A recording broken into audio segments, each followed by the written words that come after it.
ప్రధాని మోదీ ప్రసంగం మారింది, రాజకీయ వ్యూహం మారింది, అన్నిటికీ మించి ప్రాంప్టర్ లేకుండా మాట్లాడినట్టు కనిపించారు ఆగస్టు 15 ప్రసంగంలో అని నేను ప్రత్యేకంగా కీటాక్స్ లో ఒక వీడియో చేశా కదా, మీలో చాలా మంది చూసుంటారు. ఒక 3 డెవలప్మెంట్స్ ఆ ప్రసంగానికి ఒక్క రోజు ముందు జరిగిన పరిణామాలు, ఈ 3 కూడా. అవేంటో చూస్తే గనక మోదీ నాయకత్వమైన బీజేపీ అయినా రాజకీయంగా ఎలాంటి పరిస్థితిలో పడుతున్నారు అనే విషయం అర్థమవుతుంది.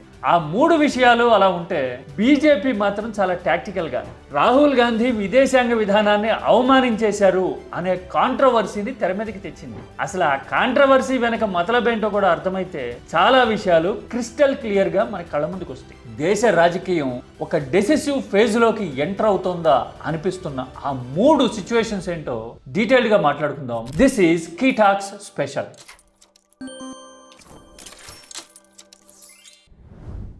రాహుల్ గాంధీ తన పొలిటికల్ కెరీర్లోనే, దట్టు విపక్ష నాయకుడిగా గత 2.5 ఏళ్లలో ఎప్పుడూ లేనంత టఫెస్ట్ ఛాలెంజ్ని మోదీకి విసిరారు. తెలుసా మీకు? నేను ఒక 3 ఫ్రేములు పెడతా, ఆ 3 ఫ్రేముల్లో ఏముందో పాయింట్ బై పాయింట్ మాట్లాడదాం. చాలా విషయాలు అర్థమవుతాయి.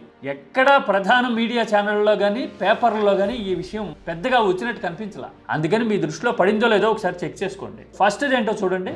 आपने कभी सोचा है कि प्रधानमंत्री प्रेस कॉन्फ्रेंस क्यों नहीं करते हैं?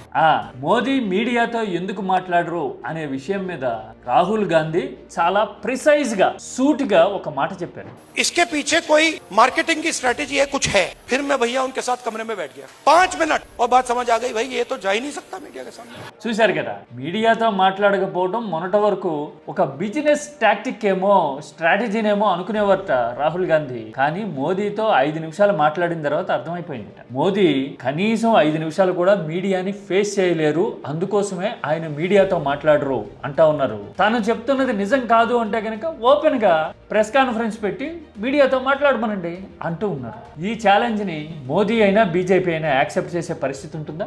ముందు ముందు అసలు ఎజెండాలో ఇది కూడా ప్రధానమైన భాగం కాబోతోంది అని ఇండికేషన్ రాహుల్ గాంధీ ఇస్తా ఉన్నారు. ఆ తర్వాత పిఎంఓకి సంబంధించి బ్యూరోక్రసీ ఆలోచన ధోరణి మారుతోంది అని చెప్తూ రాహుల్ చేసిన కామెంట్స్ రాజకీయ వర్గాల్లో ఢిల్లీలో ప్రకంపనలు పుట్టిస్తా ఉన్నాయి. मोदी जी के ऑफिस के अंदर से मुझे इन्फॉर्मेशन मिलती है, पूरा रिवोल्ट चल रहा है अंदर.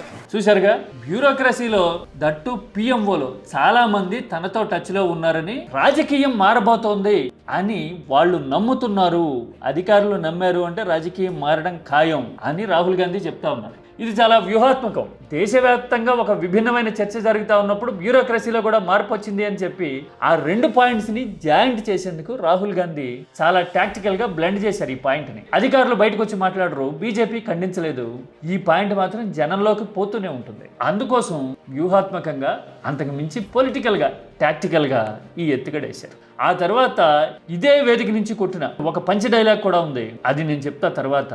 దానికంటే ముందు ఇదిగో మనం పెట్టిన ఈ 3 ఫ్రేమ్స్ లో ఈ హగ్ విజువల్ ఏంటి? कि फॉरेन पॉलिसी इज दिस. విదేశాంగ విధానం గురించి రాహుల్ గాంధీ మాట్లాడుతూ ఉన్నారు. అసలు దూరదృష్టి లేని విధానంతో దౌత్యపరంగానే కాదు, ఆర్థికంగా కూడా. అంటే ఎవరి దగ్గర నుంచి ఆయిల్ కొనాలి, ఎవరి దగ్గర నుంచి కొనొద్దు, అసలు ఇథనాల్ ఎందుకు తీసుకొస్తున్నారు, ఇలాంటి విషయాల్లో మధ్యతరగతి అయినా దేశ జనాభా అయినా దెబ్బతింటా ఉన్నారు. దౌత్యపరమైన ఫెయిల్యూర్ అనేది ఆర్థికంగా కూడా దేశాన్ని దెబ్బతీస్తా ఉంది, 2 రకాలుగా. అంటే డిప్లొమాటిక్ గా, ఫైనాన్షియల్ ఫ్రంట్ లో కూడా అని రాహుల్ గాంధీ మాట్లాడుతున్నప్పుడు సందీప్ దీక్షిత్, ఢిల్లీ మాజీ సీఎం షీలా దీక్షిత్ తనయుడైన మాజీ ఎంపీ కూడా ఇదిగో అలా పోతా ఉంటే ఆయన్ని పిలిచి ఇలా హగ్ చేసుకున్నారు. హగ్ చేసుకుంటే సందీప్ దీక్షిత్ ఉన్నవారు ఉండకుండా ఏంది నేను మెలోని అనుకున్నారా అన్నాడు. ఆయన అలా అనేసరికి అందరూ గొల్లు నవ్వారు. సోషల్ మీడియాలో ఈ మూమెంట్ అనేది తెగ వైరల్ అవుతా ఉండేసరికి రాహుల్ గాంధీ మోదీని కాదు, అసలు దేశ విదేశాంగ విధానాన్ని అవమానించారు, దేశాన్ని అవమానించారు అని బీజేపీ అందుకుంది. అంటే ఇక్కడ చూడండి, కీలకమైన విషయాలు 2. ఒకటి, మీడియాతో ఓపెన్ గా ఎందుకు మాట్లాడరు, ప్రెస్ కాన్ఫరెన్స్లు ఎందుకు పెట్టరు అని రాహుల్ గాంధీ అన్నా గానీ బీజేపీ ఆ విషయం మీద రెస్పాండ్ కాల. ఆ తర్వాత పిఎంఓలో చాలా మంది తనతో టచ్ లో ఉన్నారు అని చెప్పినా గానీ బీజేపీ మాట్లాడలా. కానీ వ్యూహాత్మకంగా దేశభక్తి అనే టాపిక్ ని విదేశాంగ విధానానికి జత చేసి దేశాన్ని అవమానించారు రాహుల్ గాంధీ అనే ఆర్గ్యుమెంట్ ని పొలిటికల్ గా బిల్డ్ చేయడానికి ట్రై చేసింది. ఇంతకీ విదేశాంగ విధానాన్ని రాహుల్ గాంధీ తప్పు పట్టడానికి అసలు కారణం ఏంటి? మనలో చాలా మందికి దౌత్యపరంగా డిప్లొమసీ పరంగా ఏం జరుగుతుంది అనే విషయాల్ని ఫాలో అయ్యే అవకాశం మీడియా ఇవ్వదు, ఇంట్రెస్ట్ కూడా చాలా తక్కువ మందికే ఉంటుంది కదా. నేను కొన్ని ఎగ్జాంపుల్స్ చూపిస్తా. డెప్త్ ఉన్న విదేశాంగ నిపుణులు ఈ మధ్యన దౌత్య విధానం గురించి, మోదీ పాలసీల గురించి, విదేశాంగ పాలసీలు వాటి గురించి ఏం రాస్తున్నారో చెప్పడానికి ఇదిగో చూడండి. ఇండియన్ ఎక్స్ప్రెస్ నేరుగా ఇదిగో ఇలా రాసేసింది కదా, un unhealthy diet of saturated fat in Indian external affairs. అన్హెల్దీట సాచురేటెడ్ ఫ్యాట్స్ ఉన్నాయి అంటే ఆరోగ్యానికి హానికరమైన కొవ్వులు ఎక్కువ ఉన్నాయి అని చెప్తూ నేరుగా రాసేసింది కదా. ఎందుకని ఇంపార్టెంట్ మీకు తెలుసా? బ్రిక్స్ అనే సమ్మిట్ నెక్స్ట్ మంత్ జరగబోతా ఉంది. గట్టిగా నెల రోజులు కూడా లేదు. ఇండియాలోనే, ఢిల్లీలోనే జరగబోతుంది ఆ సమ్మిట్. చైనాతో పాటు 11 దేశాల అధినేతలు ఆ సమావేశానికి హాజరయ్యే అవకాశం ఉంది. కానీ ఇంత ప్రెస్టీజియస్ సమ్మిట్ ఒక 3-4 వారాల్లో జరుగుతా ఉన్నా కానీ మీడియాలో ఎక్కడా ఆ ప్రస్తావన రావట్లా. ఎందుకు అంటే చూడండి, కొన్ని సబ్జెక్ట్ ఓరియంటెడ్ ప్లాట్ఫామ్స్ మాత్రమే, హిందూ లాంటివి, ది ప్రింట్ లాంటివి అసలు విషయం ఏంటి అనే విషయాన్ని చాలా డిప్లొమాటిక్గా, అంతకు మించి ఇంటెన్సిటీతో ప్రస్తావించినాయి కదా. ఎందుకని మాట్లాడట్లేదు బ్రిక్స్ విషయంలో అనేది అర్థమైతే విదేశాంగ విధానం ఎంత ఎఫెక్టివ్గా ఉంది, ఎలా ఉంది అనే విషయం మనకు అర్థమైపోతుంది. నేను కొన్ని స్క్రీన్ షాట్లు చూపిస్తాను చూడండి, 1 by 1. Indian media has kept its coverage of upcoming BRICS summit highly cautious and muted due to mix of deep internal diplomatic frictions. చాలా రకాలైన కారణాలు ఉన్నాయి, సున్నితమైన విషయాలు ఉన్నాయి ఇందులో. ఎందుకని ఇలాంటి పరిస్థితి ఉంది అంటే, బ్రిక్స్ సమావేశం జరగబోతుంటే చాలా కాన్ఫ్లిక్ట్ తెర మీదకి వస్తూ ఉన్నాయి. సపోజ్ ఇదిగో ఇక్కడ చెప్పారు చూడండి, ఇరాన్ యుఏఈ రిఫ్ట్. ఇరాన్ యుద్ధం విషయంలో ఇండియా ఒక స్టాండ్ తీసేసుకుంది. యుఏఈ చూడబోతేనేమో ఇరాన్ మీద అబ్జెక్షన్స్ రైజ్ చేస్తా ఉంది. ఇండియా ఎటు చెప్పలేని పరిస్థితిలో పడింది అని ఇక్కడ ప్రస్తావించారు చూసారా. A severe diplomatic deadlock exist between new members Iran and UAE. Iran has heavily pushed for a unified BRICS condemnation of US and Israel, which India and UAE have actively resisted and diluted to maintain strategic balance అని చెప్తా ఉన్నారు చూసారా. Iran bricks లో కొత్త సభ్య దేశంగా చేరింది. Bricks దేశాలన్నీ ఖండించాలి అని కోరింది. కానీ ఇండియా మాత్రం ఎటు మాట్లాడలేక స్ట్రాటజిక్ బ్యాలెన్స్ అని సైలెంట్ గా ఉండిపోయింది. ఇప్పుడు ఇరాన్ కూడా ఈ సమావేశాలకు వస్తా ఉంది, అందుకోసమని ఎటు మాట్లాడలేని పరిస్థితి ఉంది అని చెప్పడానికి ఇది ఒక ఉదాహరణ అని ఇక్కడ కోట్ చేస్తా ఉన్నారు కదా. ఆ తర్వాత ఇదిగో చూడండి, అపోజిషన్ కాంగ్రెస్ వైపు నుంచి ఎక్స్టర్నల్ అఫైర్స్ కి సంబంధించిన విషయాల్లో ప్రెజర్ ఉంది, అందుకని ప్రభుత్వం చాలా వ్యూహాత్మకంగా ఉంది అని చెప్తా ఉన్నారు.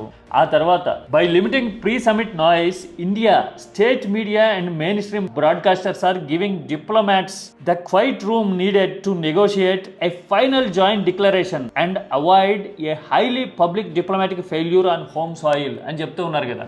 ముందే స్పెక్యులేట్ చేసేసి మీడియా కనుక హైలైట్ చేస్తే కనుక ఇందులో ఎలాంటి మేజర్ రిజల్యూషన్స్ పాస్ చేయలేకపోతే దౌత్యపరంగా సొంత గడ్డ మీద ఇండియాకి ఫెయిల్యూర్ ఎదురైనట్టు కదా. అందుకోసం వ్యూహాత్మకంగా మీడియా చాలా రిస్ట్రిక్టెడ్ మేనర్లో ఉంది అని చాలా పొలైట్గా, టాక్టికల్గా ఇలాంటి అనాలిసిస్లు మీడియాలో కనపడుతూ ఉంటే ఇన్ని మాటలు ఎందుకు?